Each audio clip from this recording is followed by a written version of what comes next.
saya Jessica Olivia dengan NIM 40122111093. Di sini saya akan menjelaskan terkait dengan objek hukum humaniter internasional, termasuk objek sipil dan objek militer, dan juga subjek hukum humaniter internasional, kombatan dan non-kombatan. Hukum humaniter internasional, yang juga dikenal sebagai hukum perang, bertujuan untuk membatasi dampak konflik beserta bersenjata dengan melindungi mereka yang tidak terlibat langsung dalam permusuhan dan mengatur cara berperang. Dalam HHI, terdapat konsep penting mengenai objek dan subjek hukum yang mengatur perlindungan terhadap individu dan properti selama konflik. Kedua konsep ini berperan besar dalam melindungi hak asasi manusia selama peperangan dan juga mencegah tindakan brutal yang tidak perlu. Berikut saya akan menjelaskan penjelasan yang lebih mendalam mengenai kedua konsep ini dalam dasar hukum HHI. Objek hukum humaniter internasional dalam konteks HHI, objek hukum yaitu mengacu pada target yang dapat atau tidak dapat diserang selama konflik. Nah, prinsip pembedaan merupakan inti dari hukum ini, yang menegaskan pentingnya membedakan antara target militer yang sah dan juga properti sipil yang harus dilindungi. Objek dalam HHI terbagi menjadi dua kategori, yaitu objek sipil dan juga objek militer.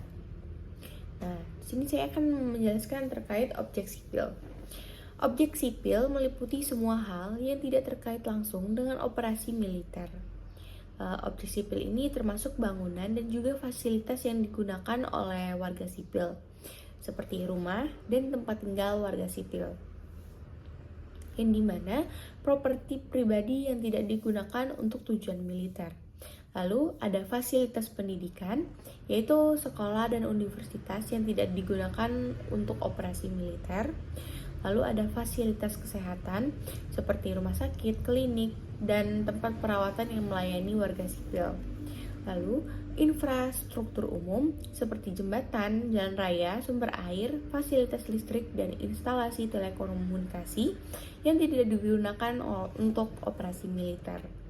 Lalu menurut Pasal 52 Protokol Tambahan 1 Konvensi Jenewa 1949, objek sipil tidak boleh dijadikan sasaran serangan selama konflik bersenjata, kecuali jika objek tersebut digunakan untuk kepentingan militer. Serangan terhadap objek sipil merupakan pelanggaran serius terhadap hukum humaniter internasional dan dapat dikategorikan sebagai kejahatan perang. Lalu, ada objek militer. Objek militer adalah target sah dalam konflik bersenjata.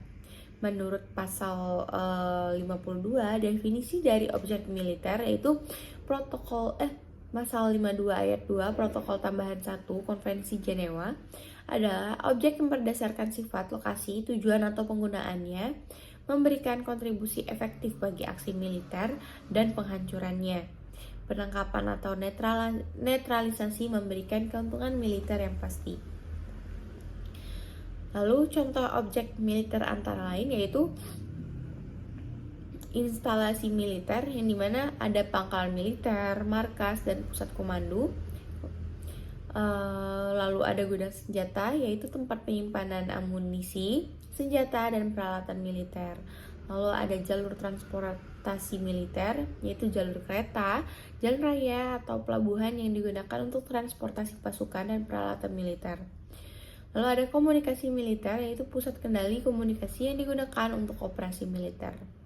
Namun, serangan terhadap objek militer tetap harus memenuhi prinsip, yaitu pertama proporsionalitas yang mengharuskan pihak yang bertikai untuk menimbang apakah kerusakan sipil yang mungkin terjadi akibat serangan tersebut berlebihan dibandingkan dengan keuntungan militer yang didapat. Lalu ada subjek hukum humaniter internasional, yaitu subjek dalam HHI yang merujuk pada pihak-pihak yang terlibat atau terdampak dalam konflik bersenjata. HHI membedakan antara kombatan dan non-kombatan, yang dimana masing-masing memiliki hak dan kewajiban yang berbeda selama konflik berlangsung. Nah, yang pertama yaitu kombatan atau pihak yang berperang. Kombatan adalah orang-orang yang secara sah berpartisipasi langsung dalam permusuhan. Definisi kombatan biasanya mencakup anggota angkatan bersenjata dari negara yang berkonflik, serta anggota kelompok bersenjata terorganisir yang terlibat dalam konflik bersenjata non-internasional. Mereka memiliki hak untuk terlibat dalam pertempuran dan jika tertangkap harus diperlakukan sebagai tawanan perang atau prisoner of war sesuai dengan Konvensi Jenewa ketiga. Kombatan memiliki kewajiban untuk mematuhi aturan-aturan perang seperti tidak menyerang warga sipil, tidak menggunakan senjata yang menyebabkan penderitaan yang tidak perlu, mematuhi prinsip proporsionalitas dan pembedaan dalam memilih target serangan. Kombatan yang melanggar aturan-aturan tersebut dapat dituntut atas kejahatan perang, yaitu lalu ada non-kombatan atau pihak yang tidak berperang.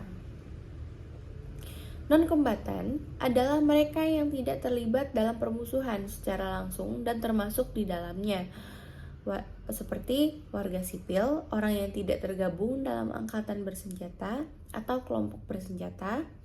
Lalu ada tenaga medis, yaitu seperti dokter, perawat, dan personel medis lainnya yang bertugas merawat korban perang. Lalu ada tenaga kemanusiaan, yang dimana terdiri dari personel dari organisasi kemanusiaan seperti Palang Merah yang bertugas memberikan bantuan selama kemanusiaan selama konflik. Menurut pasal 51 Protokol Tambahan 1 Konvensi Jenewa, warga sipil dan non-kombatan tidak boleh dijadikan sasaran serangan. Mereka berhak mendapatkan perlindungan penuh selama konflik bersenjata. Penyerangan terhadap non-kombatan dianggap sebagai pelanggaran serius dan termasuk dalam kategori kejahatan perang. Bahkan dalam situasi di mana warga sipil terjebak di daerah perang, hukum humaniter menegaskan pentingnya melindungi mereka dari tindakan permusuhan. Lalu ada perlindungan khusus bagi non-kombatan selain warga sipil biasa. Ada juga perlindungan khusus yang diberikan kepada beberapa kelompok non-kombatan lainnya seperti tenaga medis dan relawan. Menurut Konvensi Jenewa, mereka yang bertugas memberikan bantuan medis dan kemanusiaan di lapangan harus dilindungi, baik di medan perang maupun di fasilitas kesehatan. Lalu ada wartawan, jurnalis yang bekerja di zona konflik juga memiliki status khusus di bawah HAI dan harus diberikan perlindungan selama mereka tidak terlibat langsung dalam permusuhan. Nah, ada dasar hukum HHI yaitu perlindungan terhadap objek dan subjek hukum humaniter internasional diatur dalam beberapa instrumen hukum internasional, diantaranya yang pertama Konvensi Jenewa 1949 dan protokol-protokol tambahannya pada tahun 1977 yang mencakup perlindungan terhadap warga sipil, personel medis, dan tawanan perang. Konvensi ini terdiri dari 4 bagian utama, yaitu yang pertama, Konvensi pertama, perlindungan terhadap antara yang terluka dan sakit di medan pertempuran darat. Lalu, ada konvensi kedua, yaitu perlindungan terhadap anggota angkatan bersenjata yang terluka, sakit, dan kapal-kapal perang di laut. Lalu, ada konvensi ketiga, yaitu perlindungan terhadap tawanan perang. Lalu, ada yang keempat, konvensi keempat, yaitu perlindungan terhadap warga sipil di masa perang. Lalu ada protokol tambahan 1 dan 2 pada tahun 1977. Itu memperluas perlindungan terhadap korban konflik bersenjata internasional dan non-internasional serta menegaskan pentingnya pembedaan antara kombatan dan non-kombatan. Selain hal tersebut, prinsip-prinsip dasar seperti proporsionalitas, pembedaan, dan kemanusiaan juga menjadi landasan penting dalam penerapan HHI. Semua prinsip ini bertujuan untuk meminimalkan penderitaan yang tidak perlu selama perang dan melindungi hak-hak dasar manusia. Dalam keseluruhan, HHI berusaha mencapai keseimbangan antara kebutuhan militer dan perlindungan bagi mereka yang tidak terlibat dalam permusuhan dengan tujuan menjaga martabat manusia selama konflik bersenjata.